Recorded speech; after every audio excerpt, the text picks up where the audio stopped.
Dans le souci permanent de contribuer universellement au bien-être de l'humanité par les substances biologiques naturelles, l'ONG Savoie d'Afrique Plus et SAP Laboproduction, dont les spécialités sont le foie et les organes de reproduction du consultant international en phytothérapie, le sachant Tokenglele, alias Dr Gampin, vous invite à consommer son complément alimentaire que voici.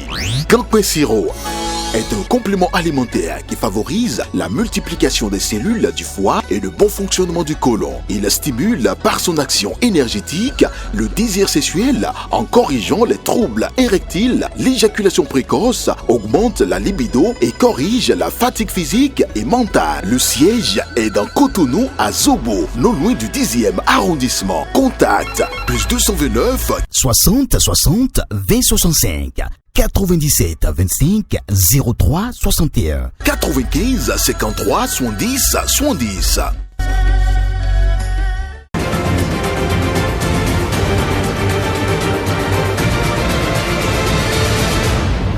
Guéry TV Monde, le leader des Web TV au Bénin. Bonsoir à toutes, bonsoir à tous, bienvenue dans ce 19. Petit Vano, un jeune artiste béninois, n'est plus libre de ses mouvements pour viol sur une mineure. Il a été placé en détention provisoire depuis le 17 avril dernier. Plus de détails dans un instant.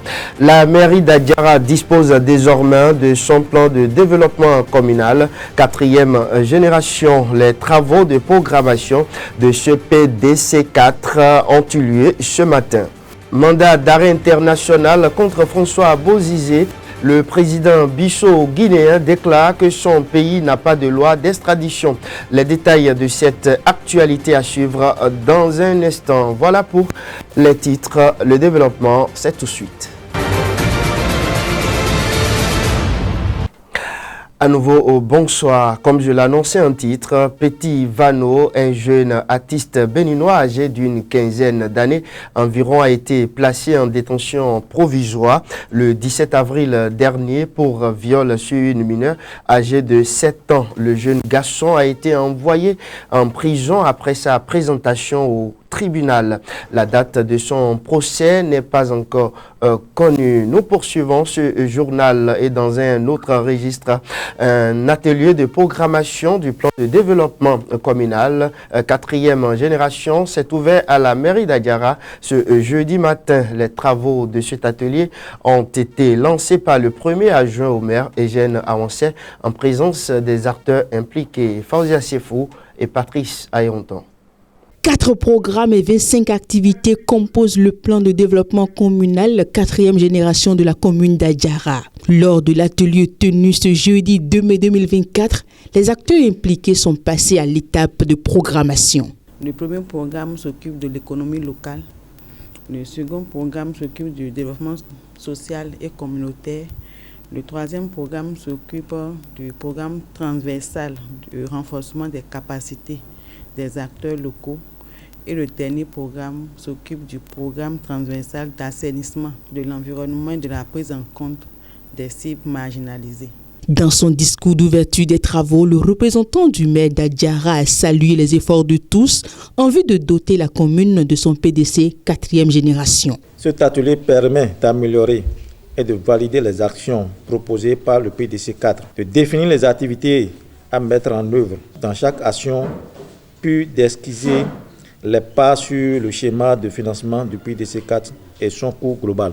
Pendant les travaux, les participants ont pour mission de produire un document méthodologique qui intègre toutes les prévisions d'ordre social, économique, environnemental et autres pour la commune. L'élaboration du PDC est un processus à la fois inclusif et participatif. Alors, c'est le comité de pilotage mis en place par la commune qui coordonne l'ensemble des activités. Donc, il y a un comité technique à l'intérieur constitué des cadres de la commune. Mais le comité de pilotage en lui-même est constitué de l'ensemble des forces vives, des acteurs clés de la commune. Nous allons planifier les programmes, les actions, les activités et coller un coût à chaque activité pour pouvoir avoir le schéma de financement, c'est-à-dire le budget global du PDC. Les participants expriment ici leur satisfaction. Le PDC est un outil de développement. C'est un outil d'orientation, un outil stratégique pour développer les communes. C'est à travers cet outil-là que nous allons mettre les projets les plus importants de la commune. Et je compte véritablement sur tous ceux qui sont présents et celles-là qui sont là pour qu'on puisse trouver des bons projets porteurs de développement et que tous les aspects essentiels seront touchés. Sinon, après la programmation, il y aura les actions qui seront déclinées en activités. Et enfin, nous aurons le montant réel que nous devons aussi mobiliser pour l'exécution des actions, des activités prévues dans notre PDC 4e génération. À la suite de ces travaux, le PDC 4e génération sera adopté et validé lors du Conseil. Ainsi, pour les 5 années à venir, la commune d'Adjara disposera d'une feuille de route réaliste et réalisable. De la commune d'Adjara, rendons-nous à Cotonou où la salle de conférence de la Chambre de commerce et d'industrie du Bénin, CCI Bénin, a servi de cadre ce 30 avril 2024 à la cérémonie de signature du protocole d'entente entre Erevan Bénin SA et l'institution consulaire. La cérémonie s'est déroulée en présence des représentants des deux parties prenantes ainsi que des chefs d'entreprise. On fait le point avec Fauzia Sefou et Patrice Ayonton. Cette signature d'un protocole d'entente entre Erevan Bénin SA et la Chambre de commerce et d'industrie du Bénin, CCI Bénin, marque le début d'une collaboration entre le plus grand supermarché et les entreprises impliquées. L'enjeu de cette cérémonie qui s'est tenue le 30 avril 2024 est la réduction de la mortalité des entreprises et la promotion du Made in Bénin. Je suis heureux parce que la qualité, c'est dire ce que l'on va faire ce que l'on a dit et accepter de rendre compte. En 2022, nous avons fait un carrefour d'opportunités avec Erevan. Erevan a fait des promesses. Lorsque Erevan a dit, Erevan fait.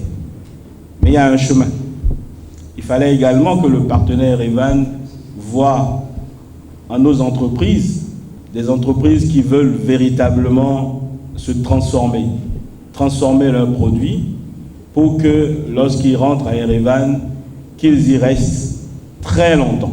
Un carrefour d'opportunités est offert par Erevan Bénin SA et la CCI Bénin aux entreprises impliquées pour accéder à la grande distribution et au commerce moderne afin de représenter fièrement le savoir-faire béninois. Le représentant d'Erevan Bénin SA se félicite de la concrétisation heureuse de cette initiative. Ce n'est que la bonne volonté et l'envie de ces producteurs-là de pouvoir entamer ce processus d'homologation et de professionnalisation. C'est très important pour nous. Il est très important pour nous de donner les moyens à nos producteurs de pouvoir accéder à un niveau et à une qualité tout à fait conforme à ce qu'on peut rencontrer sur des produits d'importation et leur donner la possibilité d'être très compétitifs par rapport à tous ces produits d'importation. Donc l'enjeu, c'est vraiment de leur expliquer que certes, le chemin sera compliqué, sera difficile, mais il peut y avoir des choses qui seront très intéressantes en termes de vente et de commercialisation de leurs produits. Quant aux représentants de la CCI Bénin,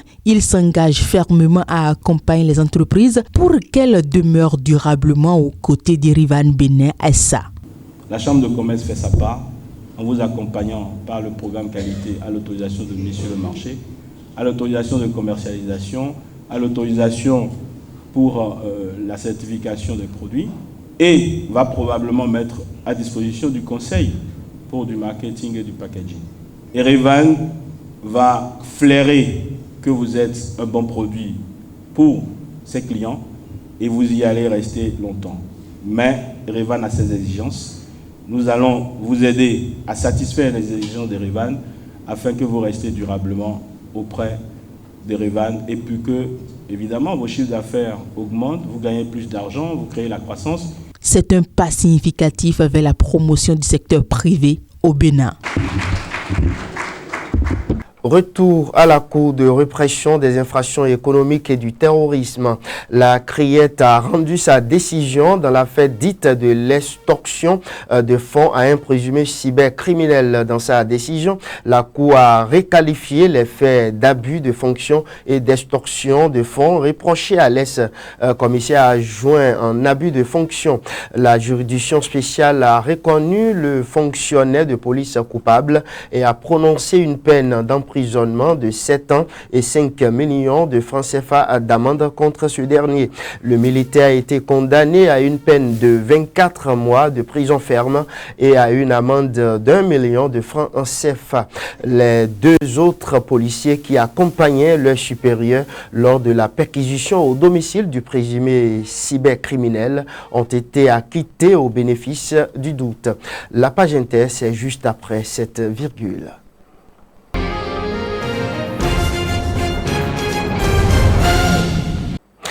En Centrafrique, la Cour pénale spéciale CPS a émis le 30 avril dernier un mandat d'arrêt international contre François Bozizé pour de possibles crimes de guerre et crimes contre l'humanité commis entre 2009 et 2013. La CPS a par ailleurs demandé la coopération notamment de la Guinée-Bissau où François Bozizé vit en exil depuis 1 an.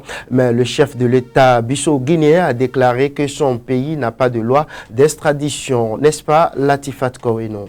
Tout à fait, Shamsuddin Badarou, la Guinée-Bissau n'a pas de loi d'extradition et extrader François Bozizé serait contraire à la constitution du pays. C'est une déclaration signée du président bissau-guinéen Umaro Sissoko Embalo en réponse au mandat d'arrêt international publié par la CPS contre l'ex-président de la Centrafrique, exilé à Bissau depuis 14 mois. Je cite: depuis qu'il est arrivé en Guinée-Bissau, François Bozizé n'a créé aucun problème.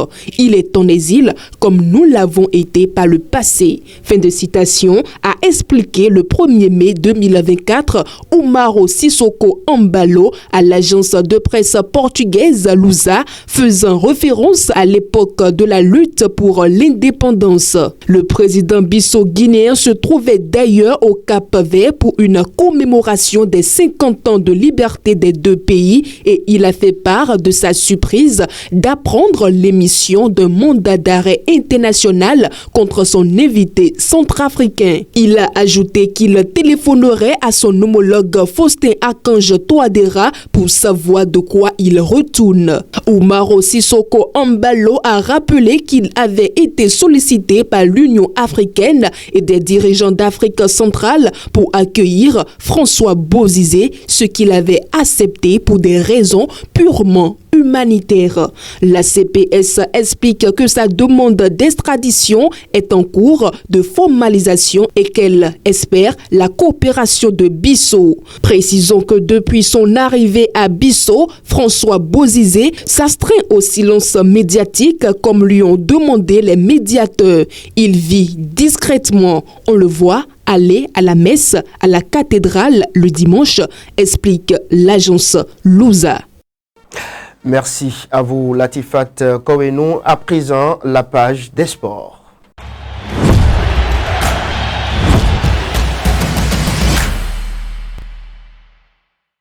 En bref, l'Auto Popo FC est sans entraîneur titulaire. Le coach gabonais Sartunais Ibella Inyambi vient de quitter le club. L'annonce a été faite ce jeudi 2 mai 2024 à travers un communiqué de la cellule de communication de l'Auto Popo FC. Le club a évoqué des raisons familiales pour justifier le départ du sélectionneur Ouzerou Abdoulaye désigné par la direction du club pour assurer temporairement la charge d'entraîneur principal de l'équipe. Voilà, fin de ce journal du soir sur Guérite TV Monde, un journal qui a été préparé par l'ensemble de la rédaction. À demain, si Dieu le veut. Au revoir.